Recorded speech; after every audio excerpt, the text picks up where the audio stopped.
When you have videos that are reaching 50 million views, and with that comes with, the usual questions and people who are seeing us for the first time and they're like, wait, what is this? I need to understand this. Is he a millionaire? Well, it depends what currency. Have you ever carried your husband? Oh.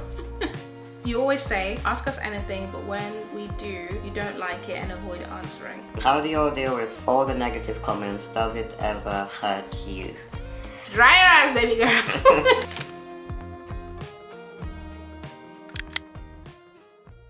Hey guys, and welcome back to another video. I'm Mayfair. And I'm Winston. And we are We're the... Hey guys, and welcome back to another video. I'm Mayfair. And I'm Winston. And we are the Clements. We're a bit rusty. That's why I forgot my line. I know, we haven't done that intro in like forever. You guys will notice that we've got our 2 and 10,000 jumpers on right now. I don't know if you can like see it from this far. I think they can, right? I think they can. Yeah, the merch is cold. You guys were commenting in the other video that you really liked the 2 and 10,000 jumpers. So it's not currently merch, I guess, because it's not available to everyone, but we just got these like custom made. These were custom made, but because a few of you have mentioned it, and I think this is something that we should look into. Maybe for 2024. Yeah, let us know. But speaking of the 2 and 10,000 podcast, this video is actually sponsored by the 2 and 10,000 podcast.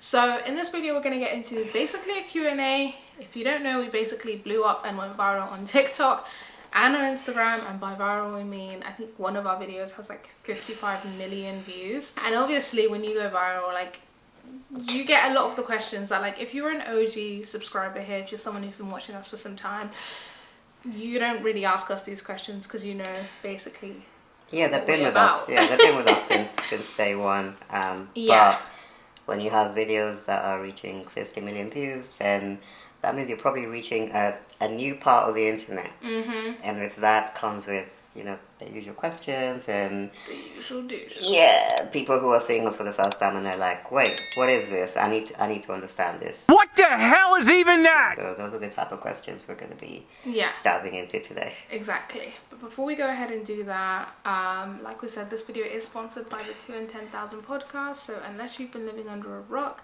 you know that we launched a podcast. It's a members only podcast. Why did we decide to do it a members only podcast?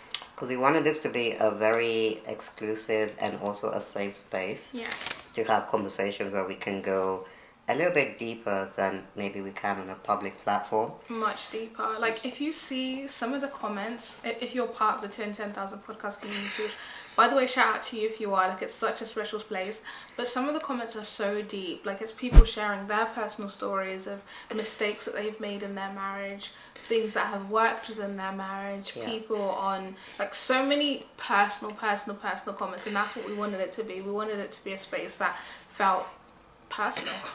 Basically we're sharing behind the scenes on like the highs and lows. I think when you see YouTube couples, it's easy to kind of just see, oh, like they have this and they have that, but in this podcast we really dive deep in real time on what we're going through, the lessons that we're learning, and I think more and more it's going to become a space where we share things in an even deeper way than we really feel like we can just on the public internet where anyone can just kind of come across your videos. Yeah, exactly. And actually, if you are already, because I know a lot of the 2 and 10 family also watch us on YouTube. So if you are a member, then drop a line here, like give us a shout out. Yeah. Let people know what they're missing. Exactly. Let them know what they're missing, or drop a comment saying 2 and 10,000, and then we'll know that you came from there.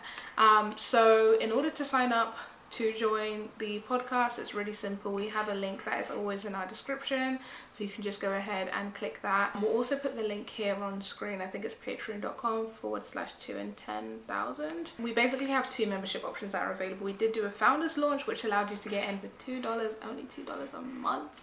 Yeah, I think that's sold out now. That went really quick. That is sold out, yeah. So right now you can get in for $5 a month, which will give you access to all of our exclusive podcast content.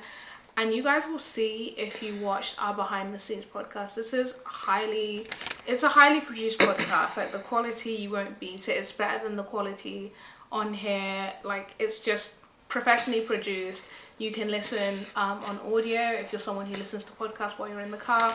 You can also listen on video if you like to kind of sit down, have your coffee, have a cup of tea, put it on the TV. It's TV level production. Yeah, it's like 8K, like crazy level production.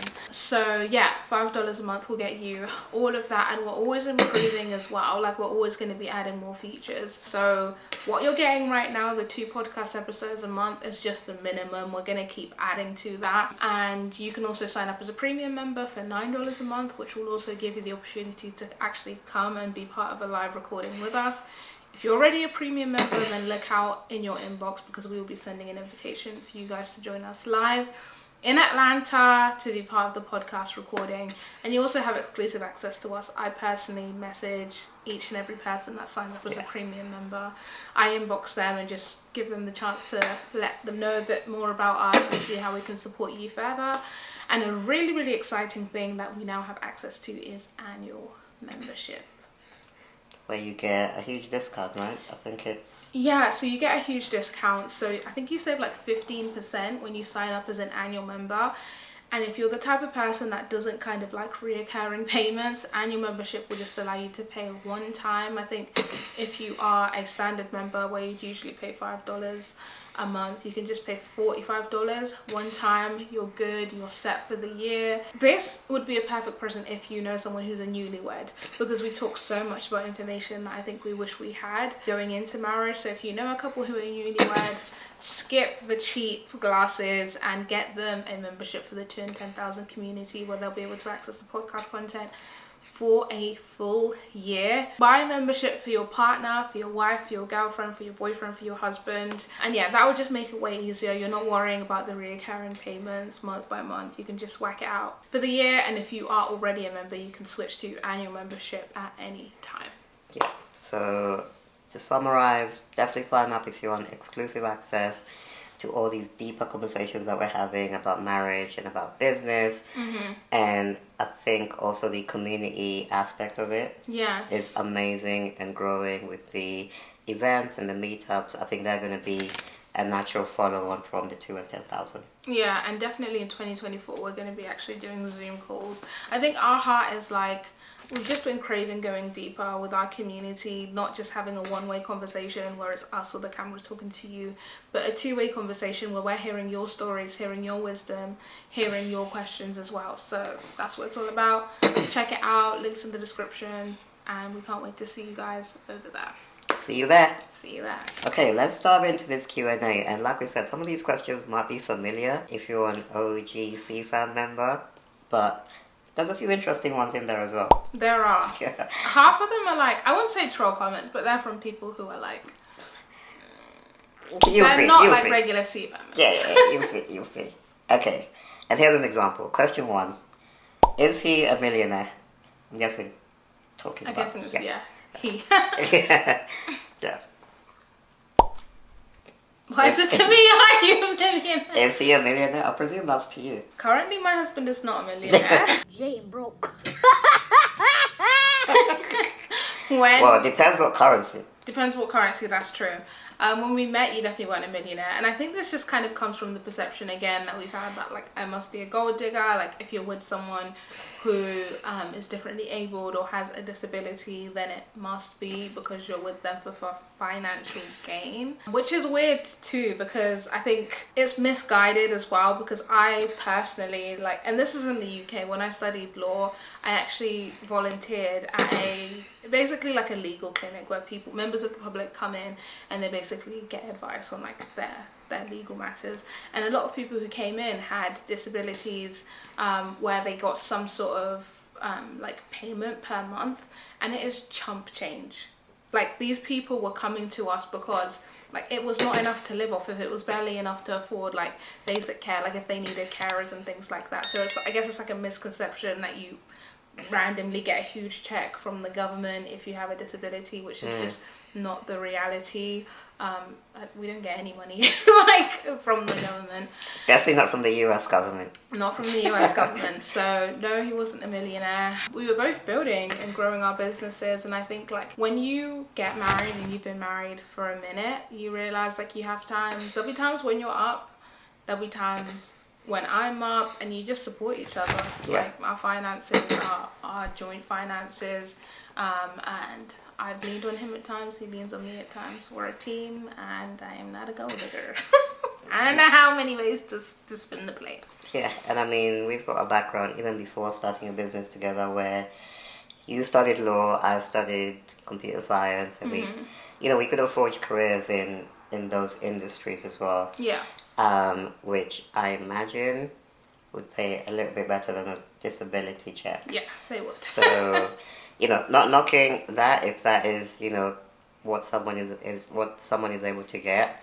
But it just wouldn't make sense for us, both from a training perspective, like what we've done to build careers, and also what we're doing together now as self-employed people. Exactly. And also there's nothing wrong, like if you have a disability and you are receiving like some money like from the government, because like you're entitled to it. You're entitled to it, and it's to compensate for a lot of things that you may not have otherwise had to pay for. Like if you didn't have a disability, and some people with disability, it compromises their ability to work or do the job they were previously doing. Yeah, living with a disability is actually super expensive.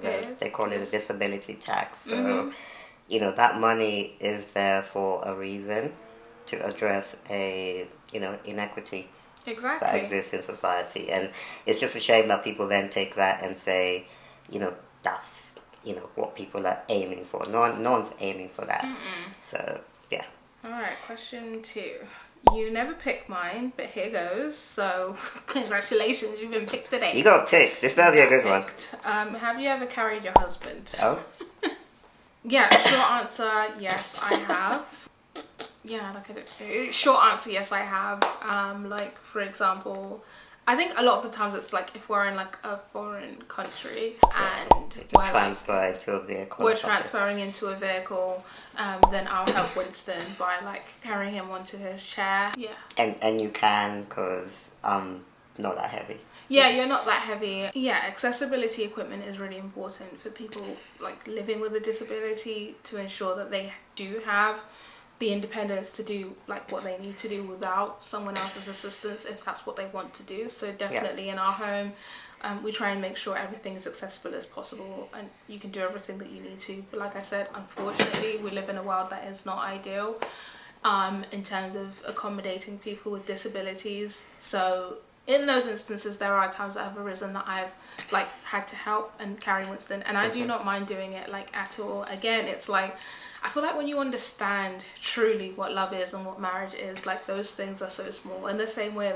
there's ways that you like carry me, and there's ways that you lift me up. So it's not a big deal. I don't know if you want to add anything. No, I think maybe the heart of that question as well is to try and understand the level of caregiving that there is. I imagine. And so, yeah, like you said, for us, we just found something that works. And obviously there's sometimes where there's gaps and I need a little bit more of your physical help, like transferring into a car or like going up a step or something. Yeah. How do you feel like if there is a time where I have to like carry you like into a car? Like, does it make you feel any sort of way? I mean, it's not ideal. I think there's a little bit of frustration that, hey, why isn't there like a car that's accessible? That I can use quite easily. But I think the fact that it's you makes it fun. Saucy. Yeah, maybe I'd feel less excited if it was a stranger having to come and carry me around. Yeah. I don't know. That makes sense. Yeah, anyway, next.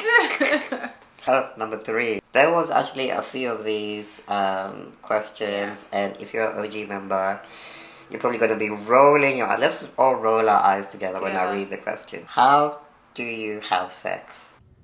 No!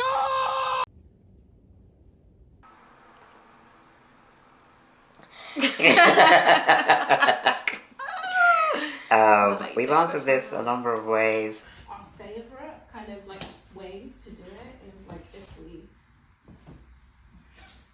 You're nasty. I'm running out of creative ways to respond to this question. Yeah. Honestly, the answer's super boring. Like, yeah, it's whatever they taught you in sex education class. is probably not a million miles from the way we do it.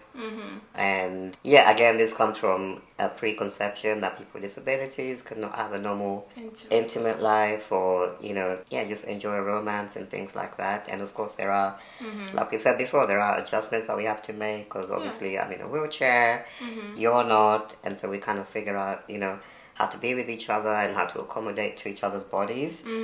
But in terms of like fundamentally, how we do it is pretty much,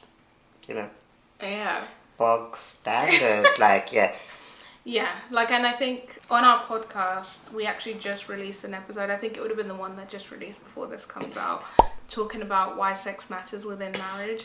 And again, like, that's why we love the podcast space, because the nature of YouTube and like public content is you do get questions like this where people they're not really ready to go deeper. Like, we don't want to constantly be like, answering how do we have sex, we want to go deeper on like why sex is such a beautiful and powerful gift within marriage to strengthen the bond that we have, like things that we've used to help improve our sex life. Like, we have amazing intimacy and there's room for that to grow, and those are the things that we really want to be speaking about. So again, if you want to go deeper than just how do you have sex, then definitely sign up to the podcast. But yeah, like we shared, like with any person that you're with, disability or not, you have to learn that person's body, make accommodations and adjustments. But I don't know what else to say. Like, sex is possible for us, like in the way that like most men and women would have sex. And again, there's variations for every couple.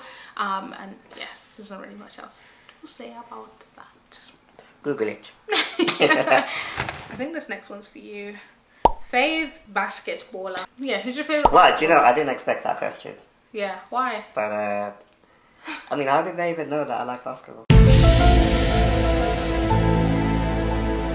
I mean, I do. Maybe like they didn't know. They just thought. Took a chance. Took a chance. Well, okay, cool. Basketball. I actually really like basketball. So yes. My team is the Boston Celtics. I've been telling him he needs to convert to the Atlanta Hawks, because that's our team now, and they're really doing well this season. Atlanta doing pretty good this year. Like, I think they're gonna go to the East, the Eastern. Yeah, I mean, it's not the playoffs yet, but they've started the season really well. Yeah. And I definitely want to go to a Atlanta Hawks game. Yes, we should make that happen. Yeah, because that's pretty close to. We're in Atlanta now, so there's no excuse not to. But yeah, I've followed the Boston Celtics for like over 10 years. Favorite player at the moment is Jason Tatum. If I had to choose my favorite player from Atlanta, probably be Trae Young. So yeah, great question. I've never been asked that before. There you go. I'm so happy about that. I love that. Alright, question 5. How did you guys meet, and what makes you love him and decide to live with him? Again, how we met, we talked about this in our very first podcast episode. Like, we went deep, like the stories behind the big story. Yeah. But we met at a personal development event. I was training to be a life coach, you were training to be a speaker, so we both ended up at the same event. Met at that event, remained as friends for a while, started a mastermind together, and then from that we got closer, got together, got engaged, got married. So that's like the synopsis version. What makes you love him? I think it's, for me, how kind you are, but bigger than that, it was like how aligned we are, like on purpose. And one thing that I'm like really growing to learn is like, you really have to partner with God in choosing your life partner, because I may know what I want and even what I need in this phase of life, but God is able to see way beyond that and see what you are going to need in 5 years time, in 10 years time, in 50 years time. And I think having that confidence that, yeah, this is the man that God has for me, as well as all of the qualities that I see with my natural eyes, like how kind you are, how responsible you are, how gorgeous you are. Like, sometimes I just look at, like yesterday I was like, damn, you fine as hell. I'm blowing his head up. But yeah, all of those reasons. But I also don't think love is enough to get married. Like, I think it's like the conviction that, like, yeah, we're joined together for a bigger purpose, because life gets hard, marriage gets hard. You need someone who, yes, you love, but someone who you have a conviction that this is your person. And I guess that kind of answers why did I choose to live with him? Because I chose to marry him, and that's generally what you do. And I love living with my best friend, like, every single day. Yeah, definitely. And I'd second that as well. I think purpose has been a big part of the thing that holds us together through the seasons. And I think even in the first 3 years, we've been married 3 and a bit years at this point. And in that time, we've been really tested. Yeah. We've been tested in so many different ways, losing people, moving countries, you name it, financial ups and downs. And still then, I feel like with each obstacle and with each event, our love for each other has gotten stronger. So, Yeah. I don't know, guys, might be something here. Yeah, I definitely love you more, like, with each year that passes. Oh! Ew! Is your husband disabled by birth or after? The way I read this was... Why are you shouting? No, you're not speaking too loud, you're shouting. Yeah. Well, it wasn't like the actual birth that disabled me. No. No, it was not. No. Yeah, at least it's not what I've been told. No. So I think what they're trying to understand is the condition that I have. Yeah. And whether it's something that I had from birth or something that I acquired later in life. I believe so. I believe this is the intent of this question. Yes. Because if I take it literally, I just want to laugh. Yeah, so the condition that I was born with is called osteogenesis imperfecta. This is, as far as I'm aware, a condition that you have from birth. Because it's to do with how your genes and how your bones produce collagen. Yes. And so when there's a change in that process, it can lead to osteogenesis imperfecta. Yeah. Which was the case for me, so it's something that I've always had from birth. But as you can see, it's not really stopped me living a rich and rewarding life. Not rich to millionaire level yet. But make sure you put the in there. Not yet. Well, depends on the currency again. But yeah, it's something that I've had from birth, something that I've learned not just to manage through, but to thrive with. 100%. And yeah, which is why we're super passionate about disability advocacy. Because just even to present the idea that disability is not a dirty word. Yes. Right? It's something that we can identify as, and it's something that you can still live a full life, whether you identify that way or not. Yeah, so 100%. So short answer, yes, since birth, but I'm here, I'm happy, and I hope you are too. Yeah, and I think as well, like, the thing to also understand is with osteogenesis imperfecta is, one, there are so many different types, and even with the same type, I feel like things are so different, like, now, however many years later. Yeah, true. So you could have someone with even the same type, like, who has completely different physical capabilities because of things that are available, and also just how it manifests itself. Yeah, so, it presents very, very differently. You probably know someone with OI, yeah, but you don't know that they have OI. Yeah. So, yeah. So, yeah. Question 7. You always say, ask us anything, but when we do, you don't like it and avoid answering. Great question. Next. Yeah, that wasn't a question. It's a bit of a telling off. Yeah. Well, I think, first of all, I think a lot of the times when we say ask us anything, we do preface it with, like, please be respectful. Yeah, keep it respectful. And also, this is like a massive misconception that people have, is like, oh, because you're online, like, you've put your life out there, or even you invite questions, that it's an opportunity to kind of just basically lose your manners and not extend the same level of, like, grace and dignity that you would to anyone else because someone else has a platform. So yes, we do want to invite you guys to ask questions. We realize that part of the reason that we have a platform is because we're a couple that looks different to other couples, and that invites certain questions. So we want to invite those questions. But no, we are not going to feel any pressure to answer questions that may feel uncomfortable to us.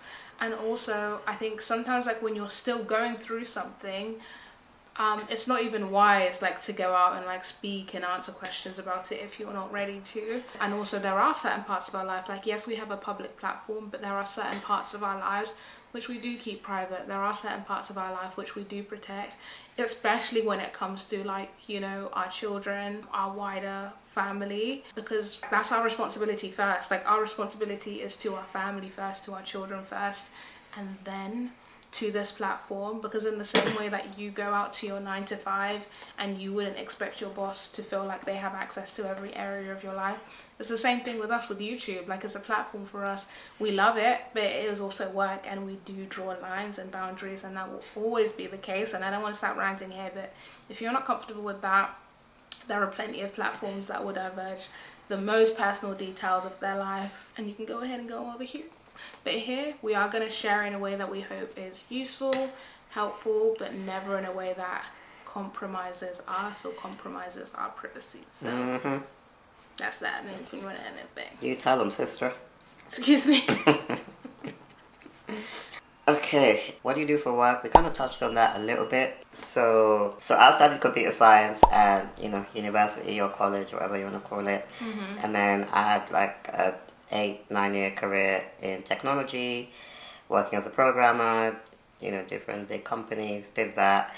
And then after that, I kind of transitioned into motivational speaking and disability advocacy, which is also something that we do together. Yes. I studied law, then I decided to become a life coach, so I did that for a bit, and then now together we do YouTube and we do podcasting full time. We also create content on other platforms like TikTok and Instagram, but YouTube is really like our main squeeze, if you like. And we also still do a lot of work within advocacy together, advocating for the rights of people with disabilities, and I definitely want to do more in terms of like looking at laws and making sure they're actually designed to protect the, you know, people with disabilities. So yeah, in a nutshell, that is what we do.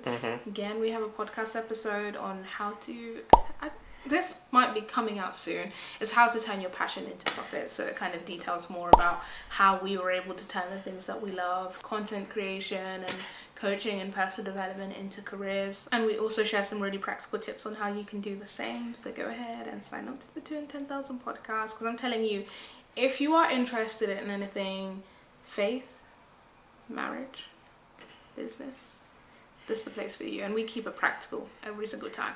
So, next one. Are you guys in love? No, God! No. No. Of course we are, man. Yeah, I'm trying to figure out if there was another thing that we're trying to understand from the question. I think it, again, probably comes from someone who doesn't really know us and maybe assumes because we're an interracial couple that there's some ulterior, there's some ulterior motive between like being married other than being in love. Yes, so I guess part of this has been answered by a couple of the questions that we addressed earlier. Yeah, definitely. So I'm not, you know, a millionaire yet in American dollars, not yet. So it's not a financial arrangement. No. And I don't rely on you for 100% of my care. So it's not a caregiving arrangement. It is, however, we're brought together by our purpose, shared purpose.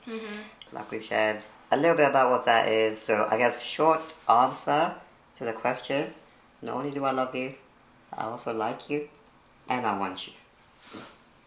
Oh, y'all nasty! That's funny because that's what we always say. It's like, do you like me? Do you love me? Do you want me? Because I think all of those things are important within marriage, because you can like have the love but then realize, wait, I don't like this person. You can like the person but not realize, wait, hang on a second, I don't actually want them, like, you know, sexually. We have all those things. Do I have hair on me or something? I got it ready. Okay. All right. Final question. Last question. How do you all deal with all the negative comments? Does it ever hurt you? Well, I think all the negative comments makes it sound like it's like really bad all the time. I think majority of the comments that we get, you know, 90% of them are really supportive. And yeah, we just feel encouraged because it's really hard to build community online. Yeah. But I feel like we definitely have found found our tribe online, which is, you know, something that people say, but we really feel that. Yeah, fair. And which is why we created that even more intimate space within the 2 and 10,000 podcast. Because we want to be able to share vulnerably and openly and kind of go deeper with a select group of people. But yeah, I mean, the reality of having a public platform, especially when you're making videos and content that is far reaching, is that it will reach parts of the internet that are not, you know, like-minded. And, you know, I think that's an area that we've grown in. Initially, when we started going viral, it was hard to read some of those comments, and it was hard to be challenged on basically our marriage. Yeah, like I've seen so many of like, how do they even do it? Or like, what kind of positions? What? Bro, what are you talking about, man? You know, our identity, you know, things that really matter to us, our intentions for each other. And so, yeah, I guess maybe you could speak a little bit on how you feel we've grown. Yeah, definitely. Like, I think like my husband shared, like most of our comments, especially like here on YouTube, are positive. But when you have videos that go so viral, you do start to reach a place where, like, you know, it's negative. They're not your like, friends. Yeah, like people almost like comment to try and do the funniest comment or like the meanest comment because that will get some sort of clout. And I think how we deal with that is, number one, just not reading the comments. Like, I can tell you now, like the video that we have now that's going viral, I don't think I've read a single comment on that video.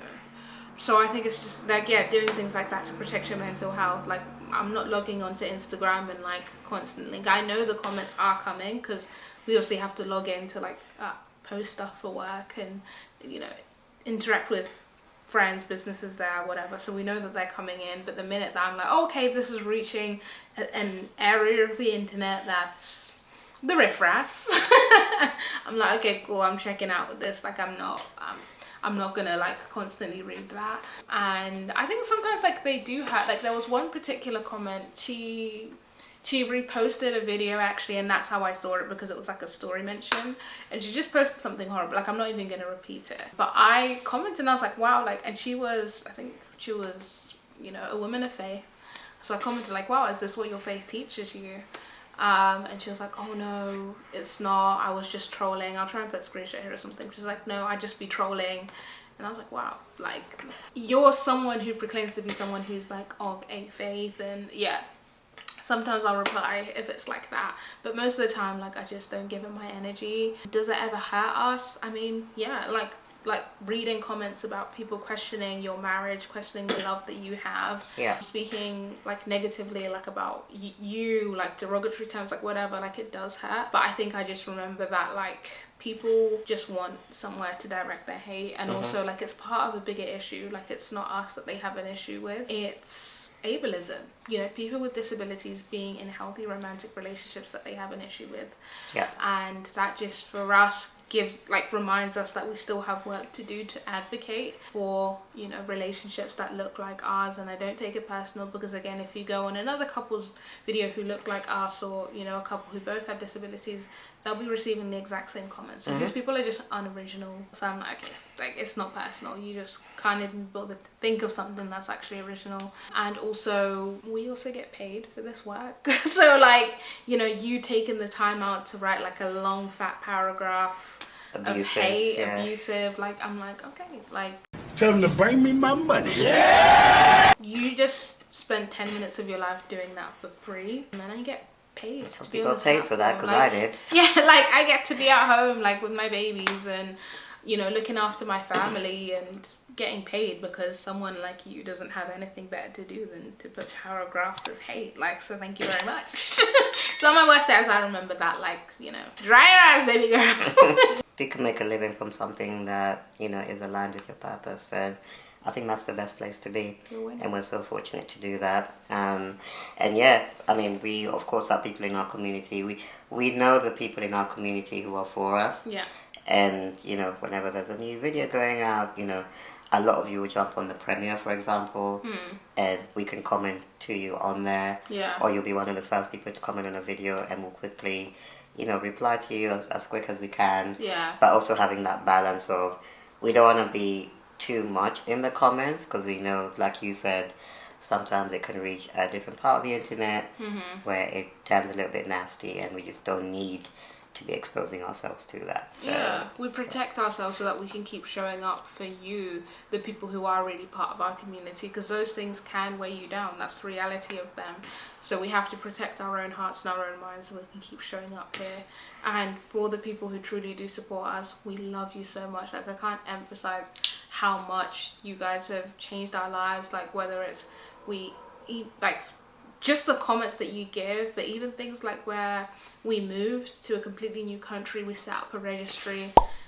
You guys literally, like, I can't, like, you guys, the Hoover that we have, like, it was you guys that purchased it for us. Like, Malika's bedroom, things like that, it was you guys and your heart and your generosity that purchased it for us, honestly, at a time where we literally couldn't afford it. So, like, we love you guys so much, and we never want that to get lost whenever we're addressing the negative comments, which is why majority of the time we don't. We just kind of post our lives. But on the podcast, we reply to 100% of the comments. 100%. That's our flex. Yeah. If you comment on Patreon, we will reply.